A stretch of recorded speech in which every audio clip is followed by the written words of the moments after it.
Your back position isn't the only way that you can end up on the ground. We also have a side position. Your side position is just this. It's very similar to your back position. In fact, if you took your back position and rolled over on your side, you'd be right there. All it is you're keeping the foot that's on the ground nice and close in by your hips. You've got all of your hips on the ground and you're supported by your arm. So it's not kind of this quasi-back side position. I'm all the way up on my true side. I've still got one foot in between me and my attacker. My hand is up. It can either be on the outside of my knee or on the inside. And I'm using this hand to push. So that if my attacker comes in, I'm still always having a foot in between the attacker and I. If my attacker moves, I'm moving right along with him. Now because I've got half of my body facing back, if my attacker decides to move in the opposite direction, rather than trying to chase him blind backwards, what I'm going to do is I'm going to flip sides and change my leg so that I can continue to follow him. I'm just adjusting to him. Now the flip itself happens relatively quickly and in the same position. So I'm just trying to transition, going from one place to the other. What I don't want to do is roll over on my hips so that I'm covering a lot of distance. I'm just trying to spin in place. Pushing off this hand, pushing off this foot, and switching. I might be on my side, I might be on my back. For the sake of this discussion, we'll talk about the ground position on your back. One foot is down, other foot is up, knees back to my chest. I see a chance to get up. Maybe I kicked the opponent and he backed away from me. I come up and I post my hand. Look at the position I'm in. Whichever knee is back as I sit up, that same side hand posts out. Notice my foot is still off the ground.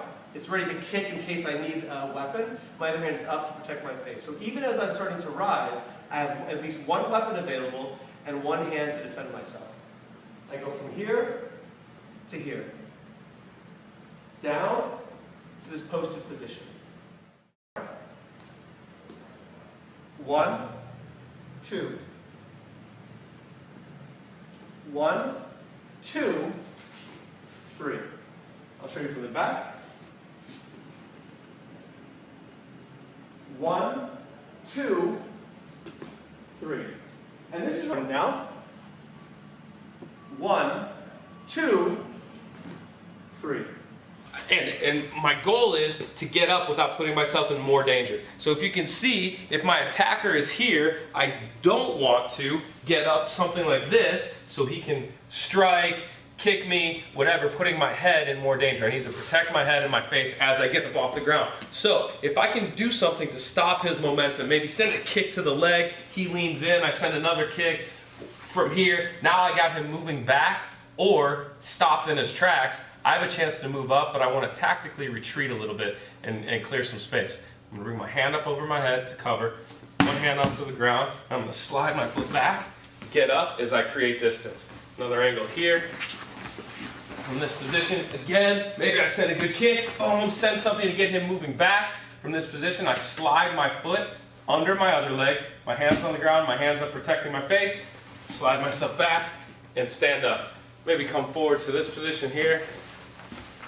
Good. So, when I'm getting up, there's a couple ways to do it. Number one, I'm on my back. Obviously, I send the kick. We can work on that later. For now, the easiest way to do it is I'm going to take both my hands to the mat. All right, once my hands are on the mat, I'm going to take this foot, the foot that's not planted on the ground, and slide it under. So from here, here. And I can kind of work this movement a few times, back and forth. And then once I've got this here, standing up, retreating as I get into my stance, I want to create space as I go. Once that feels comfortable with two hands, I take my left hand off the mat. I can switch stances, of course, and I can use my other hand. Right hand's down, hands up, foot slides through, stand up as I go. Okay, that's how to get up off the ground safely. Themselves on the ground. Like I've talked about in previous lessons, I want to create some distance here. I want to kick. If he's within touching range, I want to be kicking him as hard as I can. As soon as he's outside of range, if I can't touch him anymore, then I can go to the next step. which is to sit up onto an elbow. See, I'm going to protect my face here just in case everything goes bad and he launches a big kick at my head. At least I've got something between my head and his foot. So now I'm sitting up on an elbow.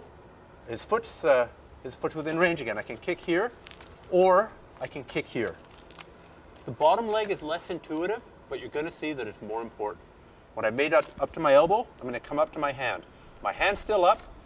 I'm on high alert for him jumping at me. If he jumps at me, I go back here. I go back to the beginning. I make space, come up on the elbow, come up on the hand. Now here comes the crux of the movement, the only moderately tricky part. And that is, notice how this foot's on the ground and this hand. My right foot, my left hand. That allows the rest of my body to float. You should be able to do this.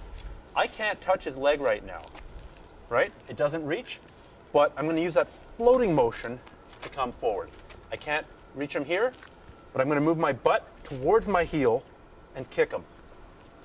So I'm going to be here, kick, here, kick. Now we've got lots of distance. I'm going to kick again, and then keeping the weight on the foot and the hand, I'm going to bring that foot, the kicking foot, back between my legs, and I'm going to stand up and back off here. So we'll just do that motion again. We're here, I get knocked down, I make some distance, come up on the elbow, come up on the hand, I use that float. Okay, I'm not touching anymore. I'm going to kick, and then I'm going to come back here and here. Now here's the thing, I'm doing that movement slowly. That's because it's harder to do slow than it is fast. People often do it like this. They'll go here, and they'll do that kind of hopping, running away thing. That's not right. You want to stand up in base, in balance.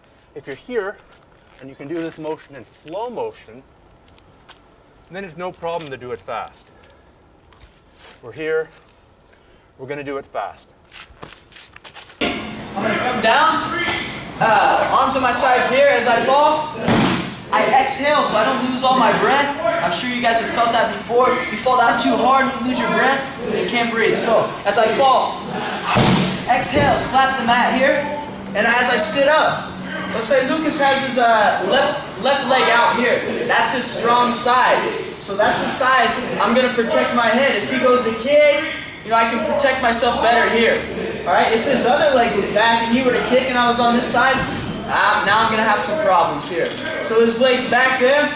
I'm going to protect on this side. As he goes for the kick, I'm not just going to be a punching bag. As he kicks, I'm going to kick at his knee and stand back up for the technical lift. Watch as I do this one more time. He goes for the kick, I kick, look. I'm up off the ground, so I have a lot more leverage to kick. He goes for it, and I kick right at his knee, and I step back. And now we're going to kick. I kick right at his knee. He is using one foot to move his body. The other foot is ready to strike. He's going to put his whole hip into it, just like we saw before with the kicks. This is the basic, don't move, basic ground position. Chin is up, off the ground, hands protecting the face, leg ready to strike. This leg is going to help him move. If I turn this way, he can move with me. Again, turn, turn, turn. We're getting the movement on the ground. Wherever I go, he wants a weapon trained on me.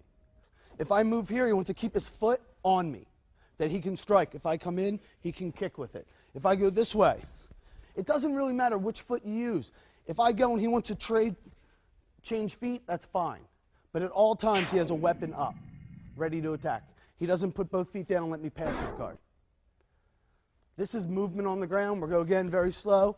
As I move with Steven, he keeps track of me with his foot. If I go the opposite direction, he keeps track of me with his foot. He can change them at will. That's as he kicks me back, creates distance. He's going to bring his feet in.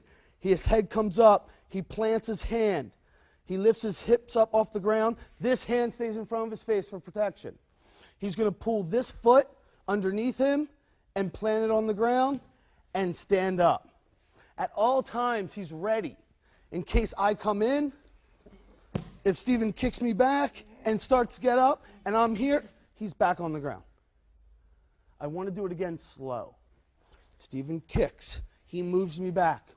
He sees there's distance. He plants his foot and his hand. He picks his hips up, and he puts his foot